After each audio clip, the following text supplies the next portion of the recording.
Herkese merhaba, kanalıma hoş geldiniz. Bugün bu fonda görmüş olduğumuz polo yaka tişört çalışacağız. Çok farklı, çok değişik bir proje. Daha spor bir proje. Klasik örgülerden farklı.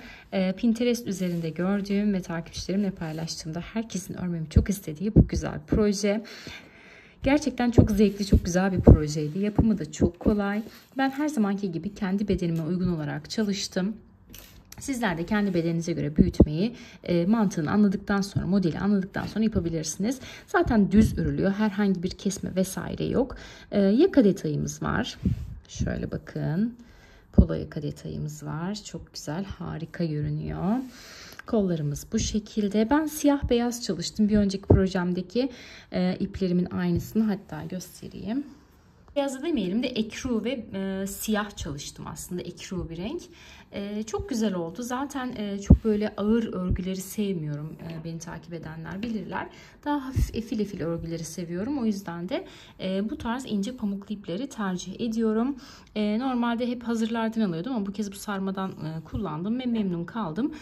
Siz de internet üzerinden araştırıp bu tarz iplerden ulaşabilirsiniz veya da yakın çevrenizde varsa böyle sarma iplerden satan onlardan da alabilirsiniz. Evet, şimdi bluzun ben tişörtün, daha doğrusu polo yaka bir tişört resmen. Ölçülerini hemen paylaşayım sizlerle. Ne kadar ip gitti? Yaklaşık 250-300 gram civarı gitmiştir diye düşünüyorum. Hemen ölçülerini paylaşayım sizlerle.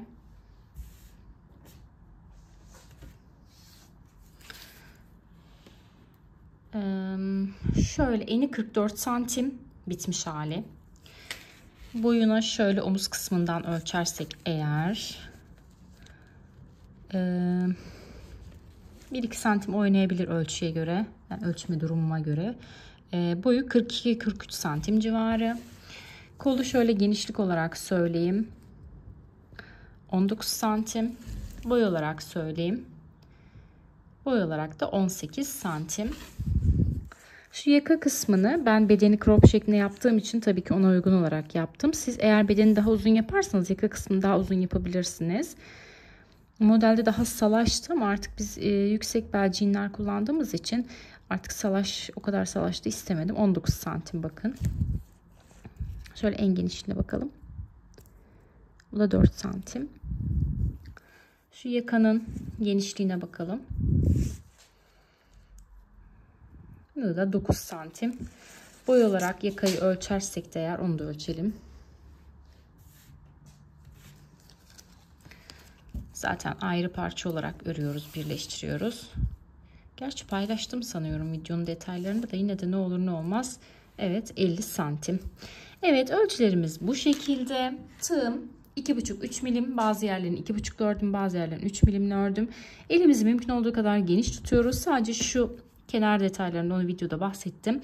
Bu kısımlarda sıkı yapıyoruz. Onun dışında elimizi gevşek tutuyoruz. Efil efil harika bir örgü yapıyoruz. Bu arada kanalıma hala abone değilseniz lütfen abone olup beni desteklersiniz. Çok sevinirim. Çünkü bunlar videolarımın devamlı için, motivasyonum için çok önemli. Bazen o kadar çok emek veriyorum. Daha sonra istediğim performans, istediğim ilgiyi göremediği zaman hevesim kırılıyor ve video paylaşmak istemiyorum. O yüzden de sizden desteklerinizi bekliyorum. Keyifli seyirler. Bluzumuzun modeli için küçük bir örnek üzerinde şu modelimizi sizinle paylaşacağım. Nasıl yapıldığına dair modeli. Daha sonra zaten diğer detayların hepsini paylaştım. Öncelikle ana model nasıl kuruluyor, nasıl örülüyor onu göstereceğim. Normalde ön kısım ve arka kısım 80 ilmekten başladı. Ben şu an size küçük bir örnek üzerinde göstereceğim için küçük bir zincir çekeceğim ve onun üstünde modeli göstereceğim. Zaten mantık anlaşıldıktan sonra gerisi aynı. Şöyle orta ayarda zincirlerimi çekiyorum. Modelimiz tamamen trabzanlardan ve sık iğneden oluşuyor. Çok kolay, basit bir model aslında.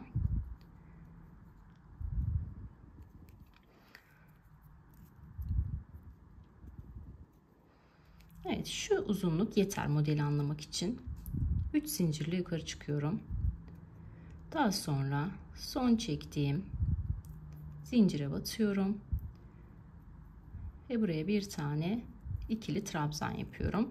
Bu 3 zincirde kenar trabzanı sayıyoruz. Bakın bu şekilde. Arada 2 tane zincir çekiyorum. Son yaptığım trabzanın dibine batıyorum ve buraya bir tane daha trabzan yapıyorum. Böylelikle ne yapmış olduk? Burada bir tane V trabzan yapmış olduk. Doluyorum. 2 tane boşluk atlıyorum. Üçüncüsüne giriyorum ve tekrar bir tane trabzan yapıyorum. Arada 2 zincir çekiyorum. Doluyorum. Trabzanın dibine batıyorum. Ve yine ikili trabzan yapıyorum. Bu şekilde V trabzanlarımızı oluşturuyoruz. Evet. 2 boşluk atlayıp üçüncüsüne giriyoruz. Ve V trabzan yapıyoruz. V trabzanların arasında da 2 tane zincir var. Doluyoruz. Aynı noktaya yine trabzanımızı yapıyoruz. Bu şekilde 2 boşluk atlayıp üçüncüsüne giriyorum. Buraya trabzanımı yapıyorum. Arada 2 tane zincir çekiyorum. Doluyorum. Dibine tekrar batıyorum. Ve yine trabzanımı yapıyorum. Bu şekilde istediğimiz uzunlukta V trabzanlar yapabiliriz beden ölçümüze göre. 2 boşluk atla, üçüncüsüne gir. Trabzan yap. Arada 2 zincir. Dibine tekrar bat. Trabzanını yap. İstediğimiz uzunluğa eriştikten sonra da doluyoruz. Bir boşluk atlayıp bir sonrakine giriyoruz ve buraya bir tane kenar trabzanı için normal trabzan yapıyoruz. Evet, modelimizin kurulumu bu şekilde. V trabzanlardan oluşuyor. Şimdi ipimi sabitliyorum. İpimi koparıyorum ve ekru ipimle üst sıraya geçiyorum. Evet, ipimi sabitliyorum. Şurada ilk başladığımız kenar trabzanına batıyorum üzerine. Yine 3 seferde çıkarak buraya bir tane kenar trabzanı yapıyorum. Ardından şu V'lerin ortalarına 3'er tane ikili trabzan yapıyorum. 1 2 3. Doluyorum. Arada zincir vesaire çekmeden bir sonraki V'nin ortasına giriyorum. Buraya yine 3 tane ikili trabzan yapıyorum. Doluyorum. Bir sonraki V'nin ortasına giriyorum. Ve yine 3 tane ikili trabzan yapıyorum. Modelimizin ikinci sırası da bu şekilde. V'lerin ortasına 3'er tane ikili trabzan yapıyoruz.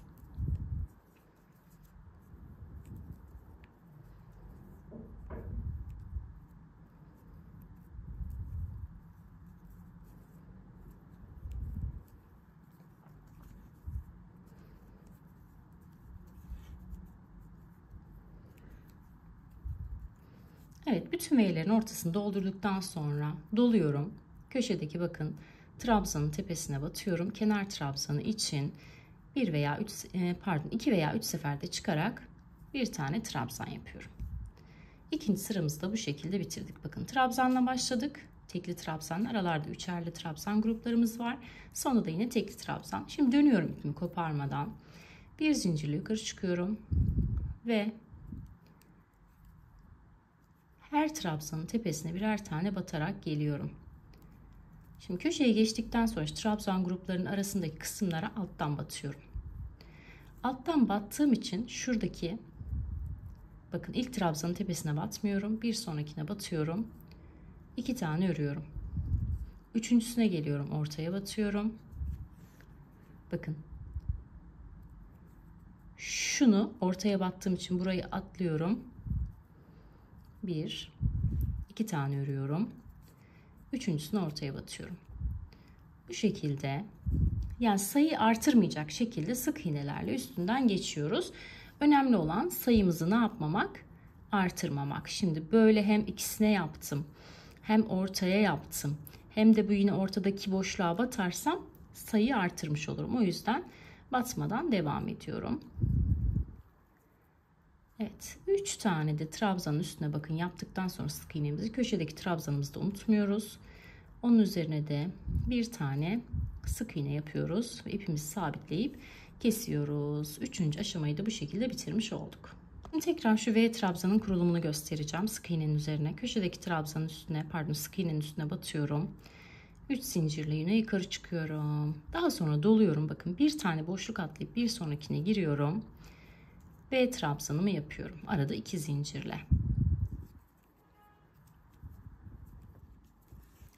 Şimdi doluyorum. 2 tane boşluk atlayıp üçüncüsüne giriyorum ve V trabzanımı yapıyorum. Sadece köşede bir tane atlayıp V trabzan yaparken aralarda hep ikişer tane sık iğne atlayıp V trabzanımızı yapıyoruz.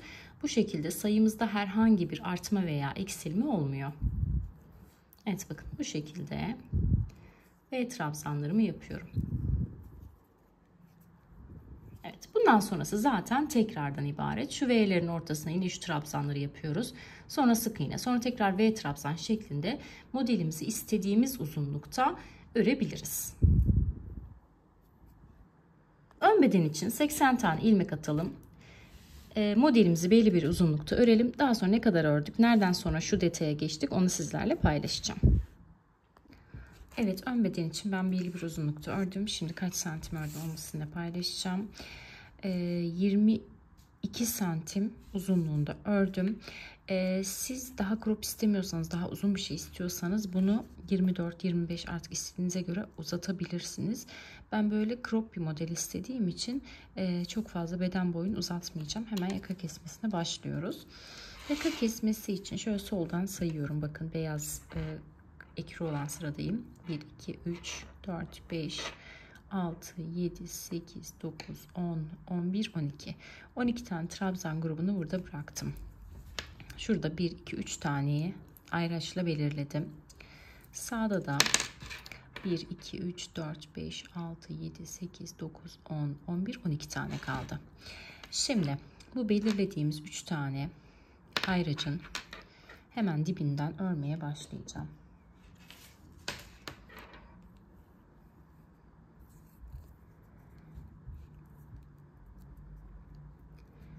İpimi sabitliyorum. Hemen bakın bu noktadan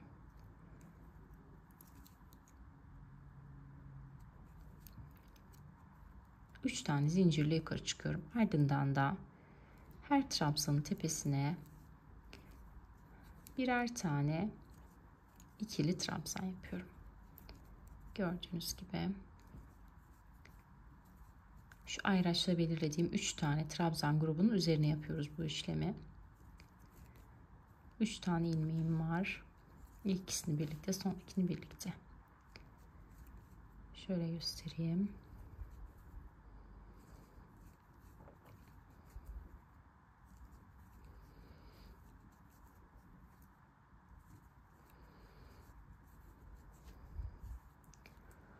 İki, 4, 6, 8, 2, 4, 6, 8, 9 bir tane daha yapalım, 10 tane olsun. Evet. Şimdi bakın burada 10 tane normal trabzan yaptım. Şu ayracı çıkarabilirim. Ayracın olduğu noktadan sonra normal şuradaki modele devam edeceğiz. Siyah iple ne yapıyorduk? Bu V'leri yapıyorduk. Doluyorum. 2 tane boşluk atlayıp üçüncüsüne giriyorum. Ve ilk V'mi yapıyorum. Arada 2 zincir, aynı noktaya tekrar trabzan. Devam ediyorum. Aynı modelimi aşağıdaki gibi devam ettiriyorum.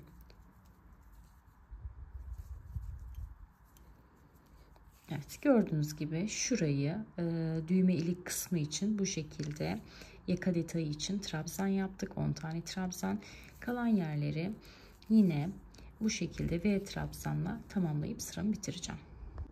Evet, sıramı V trabzanlarla tamamladım. Şimdi tekrar bu noktadan başlıyorum ekru ipimle.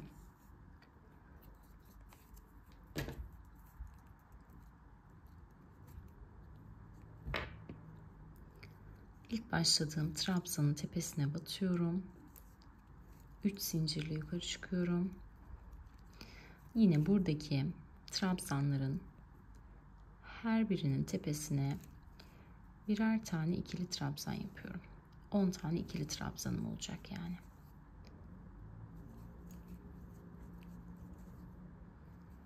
Bundan sonra modelimiz bu şekilde devam ediyor. Bu bölüm 10 tane trabzanın tepesine her sırada trabzan yapıyoruz. Sık iğne sırasında da sık iğne yapıyoruz. Şu sırada ve bu sırada trabzan yapıyoruz. Şuradaki sık iğne sırasında da sık iğne yapacağız. Bakalım kaç tane olmuş. 2, 4, 6, 8, 10. Evet. Şimdi bakın doluyorum. Şuradaki V'nin içine giriyorum. Ve normal aşağıdaki modelimi devam ettiriyorum.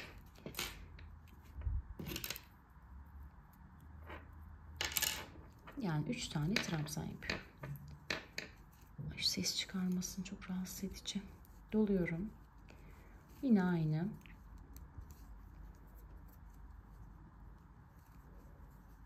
Trabzanlarımı yapıyorum.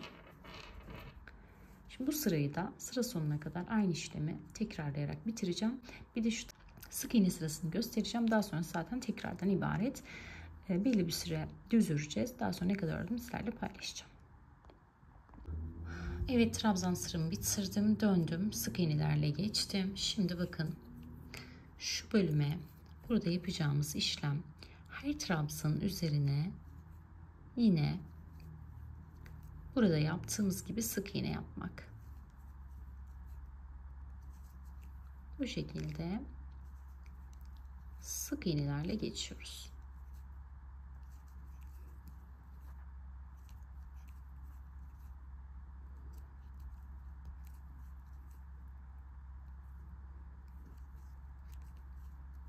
Evet. Bu şekilde sıramı tamamlıyorum ve ipimi koparıyorum. Evet, yaka detayı için sol kısmı bu şekilde öreceğiz. Bahsettiğim gibi trabzanlar şu siyah sırasında trabzan, beyaz sırasının ilkinde trabzan, ikincisinde sık iğne şeklinde bu şekilde belli bir uzunlukta öreceğiz. Şimdi bir de sağ tarafın yapımını göstereyim. Daha sonra ikisini belli bir uzunlukta örüp zaten bitireceğiz. Sağ tarafın yapımı için şu ayracımı çıkarıyorum. Hangi sırada kalmışız? Bakın siyah sırada. Hemen siyah ipimi takıyorum. İpimi sabitliyorum. Sıra başından başlıyorum. Ne yapıyorduk? V'lerle başlıyorduk. Önce bir 4 zincirli yukarı çıkıp trabzanımı yapıyorum. Sonra V'lerimi yapmaya başlıyorum. Sıra sonuna doğru yaka detayını göstereceğim. Şimdi ben V'leri düz bir şekilde öreceğim belli bir mesafede. Daha sonra yaka detayını göstereceğim. Evet, bakın 12 tane V trabzanımı yaptım. Bu kısımda 12 tane bu trabzanlardan vardı. Onların üzerine V trabzanlarımı yaptım.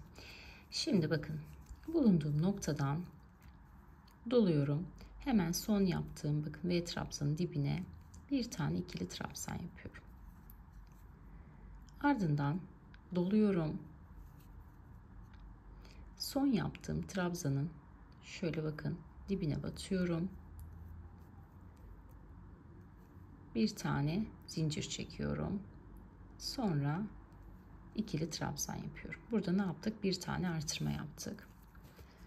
Tekrar göstereyim. Siyah iple umarım anlaşılır. Doluyorum. Bakın. Son yaptığım trabzanın dibine batıyorum. Şuradaki kısma. Bir tane zincir çekiyorum. Ardından da ikili trabzan yapıyorum. Ne yapıyoruz aslında? Buradan ilmek çıkarıp trabzan örüyoruz. Yani şöyle denk gelecek ya, o detayı buradan çıkarıyoruz. Doluyorum. Son yaptığım trabzanın dibine batıyorum. Bir tane zincir çekiyorum ve yine ikili trabzanımı yapıyorum. Doluyorum. Son yaptığım trabzanın dibine batıyorum. Bir tane zincir çekiyorum. Bakın bu şekilde. Sonra yine ikili trabzan yapıyorum. Sayalım kaç tane trabzanımız oldu. 5 tane olmuş. 5 tane de aynı şekilde yapıyorum. Dibine battım. Bir tane zincir çektim. Sonra ikili trabzan yaptım. Doladım. İp katlarına ayrıldığı için zor oluyor. Dibine battım. Bir zincir çektim. Bakın. Sonra ikili trabzan yaptım. Tekrar gösteriyorum. Doladım. Dibine battım. Bir zincir çektim. Sonra ikili trabzan yaptım. Sayıyorum trabzanlarımı. 2, 4, 6, 8. 2 tane daha yapacağım. Toplam 10 tane olacak. Zincirimi çektim. İkili trabzan. Doladım. Son kez bakın.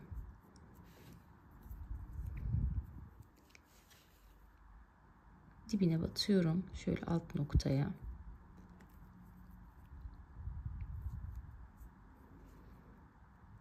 bir tane zincir çekiyorum. Sonra ikili trabzan yapıyorum. Bu şekilde bakın 10 tane trabzanımı yapmış oldum. İlk sıra olduğu için biraz bozuk görünebilir. Daha sonraki sıralarda düzelecek. Şimdi bir zincirle ipimi koparıyorum. Şöyle olacak. Bakın bu şekilde. Şimdi ikinci sırayla devam ediyoruz. Hemen krem ipimi takıyorum. Evet, ipimi sabitledim. Hemen sıra başından başlıyorum örmeye. 4 zincirle yukarı çıkıyorum. Normal V trabzanların arasına 3'er tane ikili trabzan yapıyorum. Modelin bu kısımlarında aynı modelimizi uyguluyoruz. Trabzanların üzerine geldiğim noktada da trabzan yapacağım. Şimdi bu kısım, evet, yaka detayı için ben belli bir uzunlukta ördüm ve bu benim için yeterli oldu. Şimdi şöyle hemen ne kadar ördüğümü sizinle paylaşayım. Bakın, sadece trabzan sıralarını sayıyorum. 1, 2, 3, 4, 5, 6, 7, 8, 9, 10, 11, 12, 13 sıra. Yani ilk olarak şu detayı verdikten sonra toplamda 13 sıra örmüşüm. Santim olarak da hemen paylaşmak istiyorum. 17 santim. Evet, 17 santim uzunluğunda bu kısım. Genişlik olarak da paylaşayım şöyle. Genişlik olarak da 21 santim. Şu kısmı da hemen paylaşayım. Bu kısımda 21'i bir tık geçiyor. Zaten ne demiştik? Burada 11 tane trabzan yapmıştım. Burada 10 tane trabzan yapmıştım. Şöyle boy uzunluğunu da söyleyeyim hemen. Esneyen bir ip olduğu için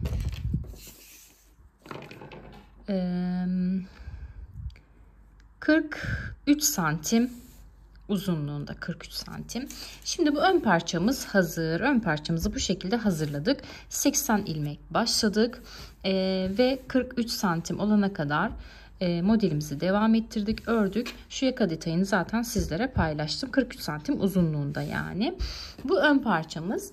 Arka parçamız için de yine 80 ilmek başladık. Burada hiçbir farklılık yok. Düz bir şekilde ördük. Bu da yine 43 santim uzunluğunda. En olarak da paylaşayım merak edenler için. En olarak da 44 santim. Boyu 43 santim. Eni 44 santim. Evet. Şimdi bu iki parçayı birleştirme zamanı geldi. Parçanın bir tanesini bu şekilde koyuyoruz. Ön tarafı neresi olursa içte kalsın. Ön tarafı arkada kalacak. Ters tarafı içte kalacak. Diğer parçayı da, sonradan ördüğümüz parçayı da koyuyorum düz bir şekilde. Şimdi kenar kısmından dikerek birleştireceğim.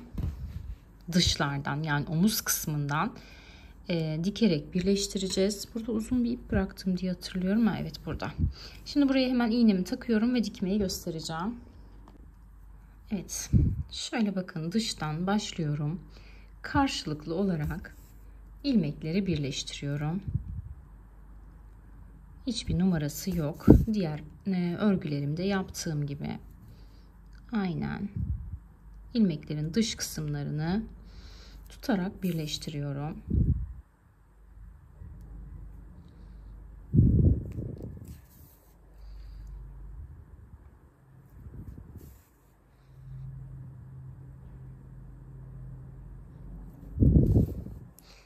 Şimdi bunu ben belli bir mesafede birleştireceğim. Daha sonra ne kadar birleştirdiğimi sizlere paylaşacağım. Önce sol tarafı birleştireceğiz. Daha sonra sağ tarafı birleştireceğiz.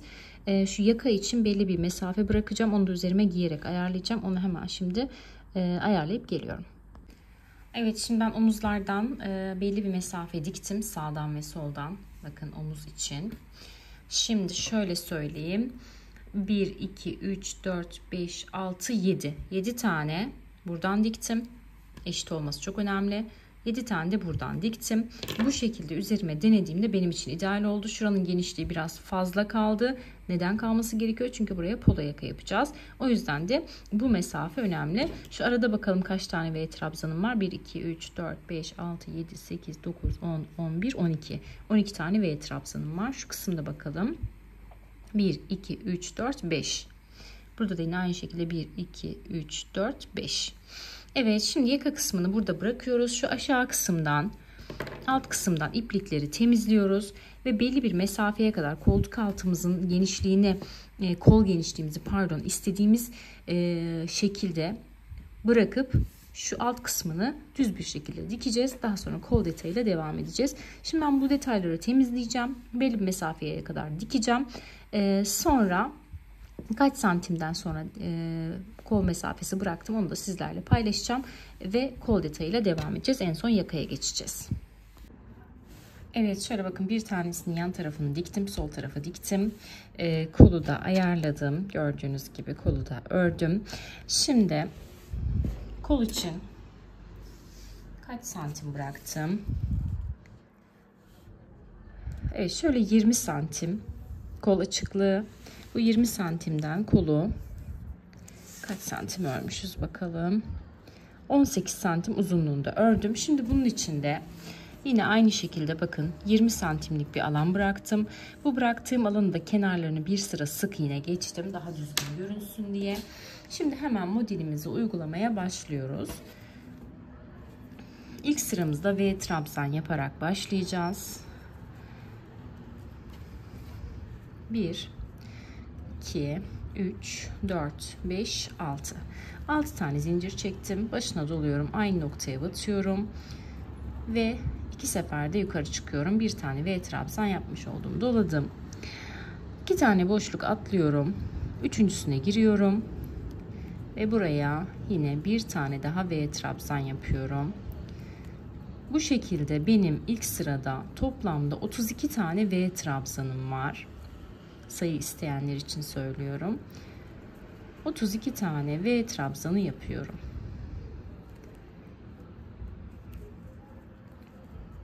Evet, bu şekilde döne döne öreceğiz. Sıra sonunda birleştirmeyi ve de bir üst sıraya geçmeyi de göstereceğim. Normal modelimizi uyguluyoruz yani.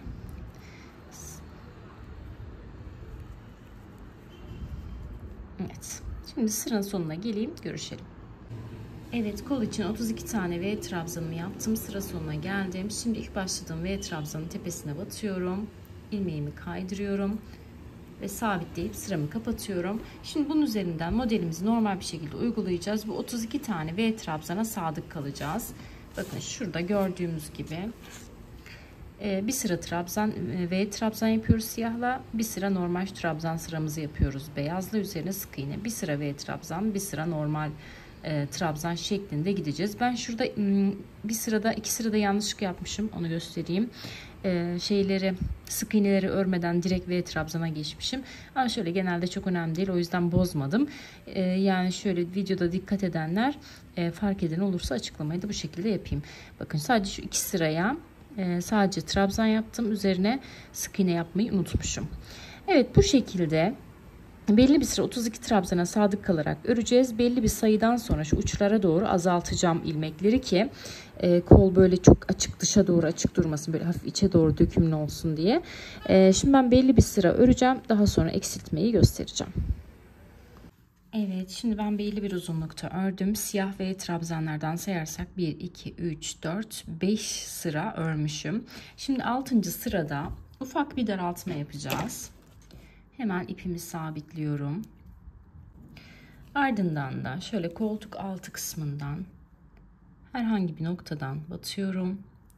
Normalde ne dedim? 32 tane V trabzanımız var dedim. Bu sırada 31'e düşüreceğiz ve bir tane daraltma yapacağız. 6 tane zincir çektim. İlk V trabzanımı yapıyorum. Ardından da normalde arada ikişer tane boşluk bırakıyorduk. Burada ilk aşamada 1, 2, 3 tane boşluk bırakıp dördüncüsüne giriyorum. Ve V trabzanımı yapıyorum. Ardından doluyorum. Yine 1, 2, 3 tane boşluk bırakıyorum. Dördüncüsüne giriyorum. V trabzanımı yapıyorum. Burada bir tane V trabzan için olan 2 tane ilmeği arada kaynatmış, yemiş olduk.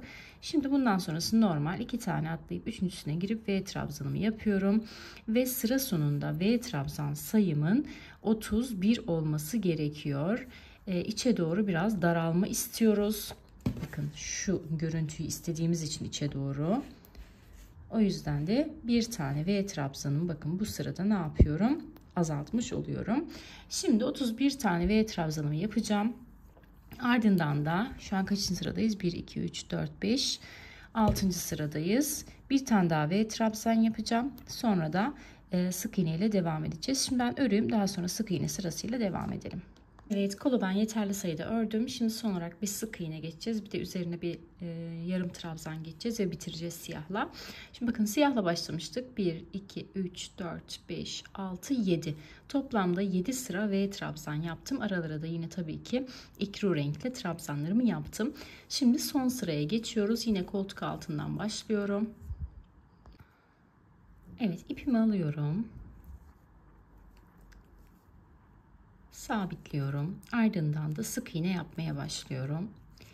Bir sıra sık iğne yapıyoruz. Zaten ekru ile en son sık iğne yapmıştık. Yine onun üzerinden aynı şekilde bir sıra sık iğne yapıyoruz. Ama elimi biraz sıkı tutuyorum bu aşamada. Kolum bir tık daha artık daralmasını istiyorum. Dirsek kısmına doğru. O yüzden de sık iğnelerimi ismi gibi sık sık yapıyorum. Evet, bu şekilde. Şimdi tamamen çevresini bir sıra sık iğne geçelim. Bir sıra sık iğnemi yaptım. Şimdi ilk başladığım sık iğneye batıyorum. İlmeğimi kaydırıyorum. Ardından da 2 tane zincirle yukarı çıkıyorum. Yine bu aşamada elimi sıkı tutuyorum. Doluyorum bakın. Bir sonraki sık iğne boşluğuna girdim. 3 tane ilmeğim var.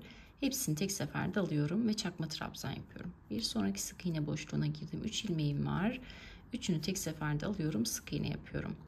Bir sonraki sık iğne boşluğuna girdim. 3 ilmeğimi tek seferde alıp çakma trabzan yapıyorum. Pardon, sık iğne demişim. Bu şekilde bu sık iğnelerin üzerine çakma trabzanla geçeceğiz ve artık kolumuzu bitirmiş olacağız. Burada yaptığım bu sık iğne ve çakma trabzan işlemini şu bedenin alt kısmında da yaptım. Bakın V trabzanların altına aynı işlemi uyguladım. Bunu da söylemiş olalım. Şimdi sıramı bu şekilde tamamlıyorum. Evet, çakma trabzanlı sıramı bitirdim. Bakın kolun çevresini tamamen geçtim. Şimdi ilk başladığım trabzanın şöyle tepe noktasına batıyorum. İlmeğimi kaydırıyorum. Sabitliyorum ve kesip temizleyeceğim. Kolu bu şekilde hazırlamış olduk. Şimdi yakayla devam ediyoruz. Yakayı ayrıca örüp bu kısma dikeceğiz. Hemen başlayalım. İpimi sabitliyorum. Ardından da zincir çekerek başlıyorum.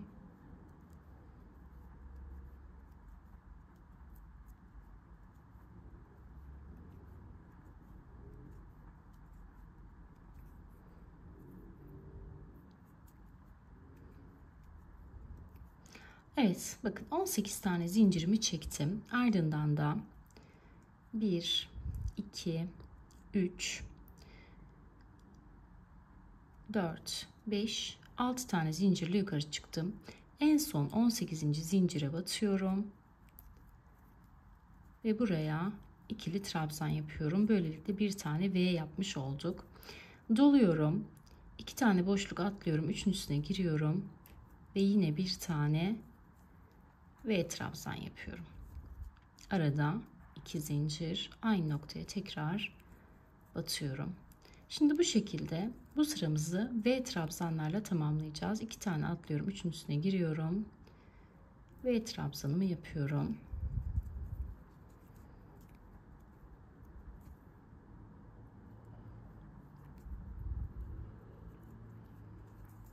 Üç tane V trabzanım oldu. Doladım. 2 tane atladım. Üçüncüsüne girdim. Dördüncü V trabzanımı yapıyorum.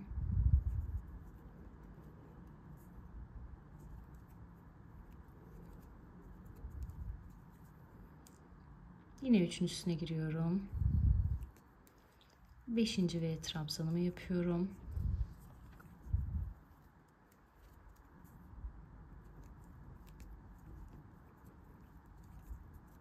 Doluyorum. 2 tane atlayıp üçüncüsüne giriyorum. Ve 6. V trabzanımı yapıyorum.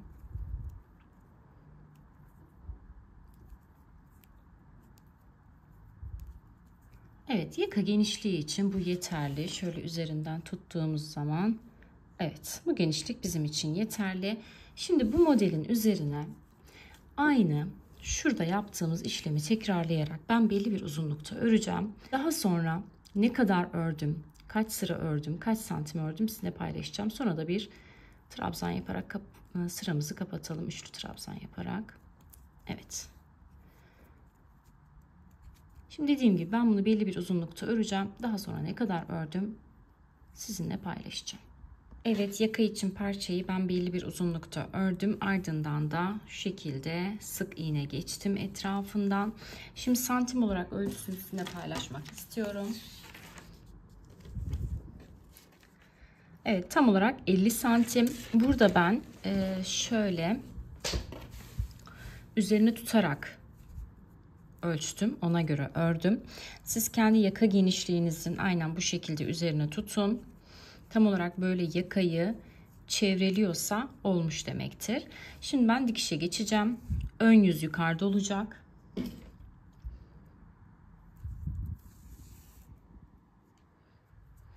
Şöyle bakın, şuradaki trabzan grubu var ya, bunun sonuncusuna batıyorum ve birleştirmeye buradan başlıyorum.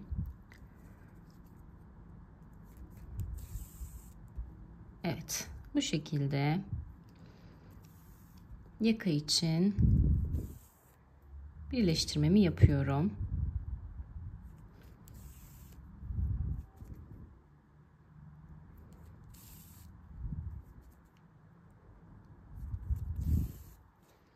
Evet. Şimdi bu noktadan başladık. Dönerek diğer noktaya kadar şuradaki trabzan grubunun ilkinde dahil olacak şekilde dikelim. Daha sonra görüşelim. Evet, yaka detayını gördüğünüz gibi birleştirdim. Şöyle bakın, bildiğimiz polo yaka oldu yani. Çok güzel oldu. Şimdi üzerinden de güzel bir buharlı ütüyle geçeceğim. Bastıra bastıra, o zaman şahane olacak. Şimdi son bir şey kaldı. Şu kısımlara bir sık iğne geçerek görünümünün daha düzgün olmasını istiyorum. O yüzden hemen başlıyorum. İpimi bakın bu noktadan sabitliyorum. Ve sık iğne geçmeye başlıyorum. Normal. Her gördüğüm boşluğa birer tane sık iğne yapıyorum. Bu arada ben düğmeli kullanmayacağım. Crop bir model olduğu için zaten yaka açıklığı olmadı. Düğme yapmayacağım. Siz daha uzun yaparsanız, bu kısımda daha uzun olursa düğme takabilirsiniz aralara. İlik açmanıza gerek kalmadan direkt trabzanların arasından düğmeleri geçirebilirsiniz. Evet, bakın bu şekilde.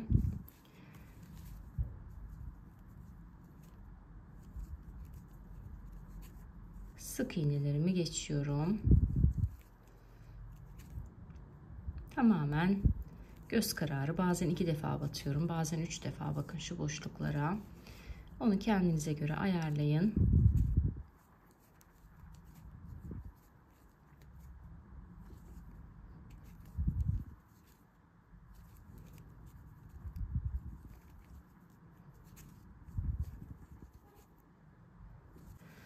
Şimdi bakın buradan başladım.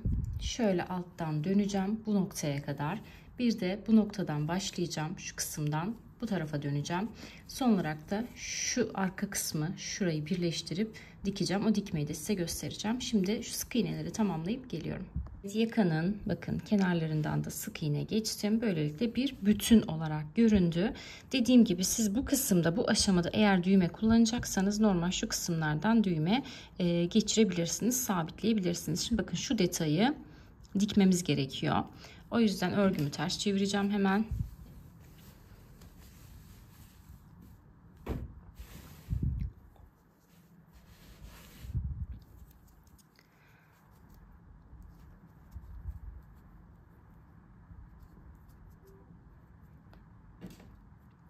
Evet, şöyle arkadan bu bölümü dikerek sabitleyeceğim. Öne de şöyle dikiş izi geçmesin. Evet.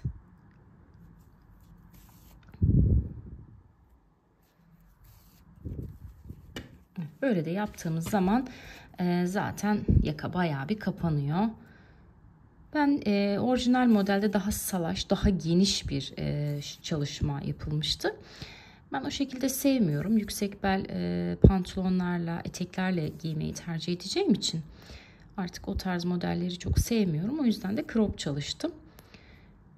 Sizler dilediğiniz gibi boyunu uzatabilirsiniz. Onda sıkıntı yok zaten. Dümdüz örüyorsunuz. Yaka kesmesine ne kadar geçerseniz bluzunuzun, süveterinizin, her neyse tişörtünüzün boyunu o kadar uzun yaparsınız. Tabii ki boyunu uzun yapıyorsanız şu aşamayı da daha uzun yapmanız gerekiyor. Bütünlük olsun diye. Evet, şimdi önden bakalım.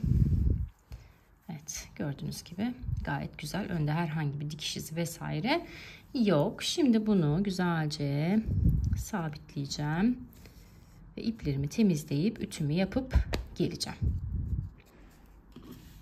Evet, son olarak da bakın ütüledim ve şahane durdu.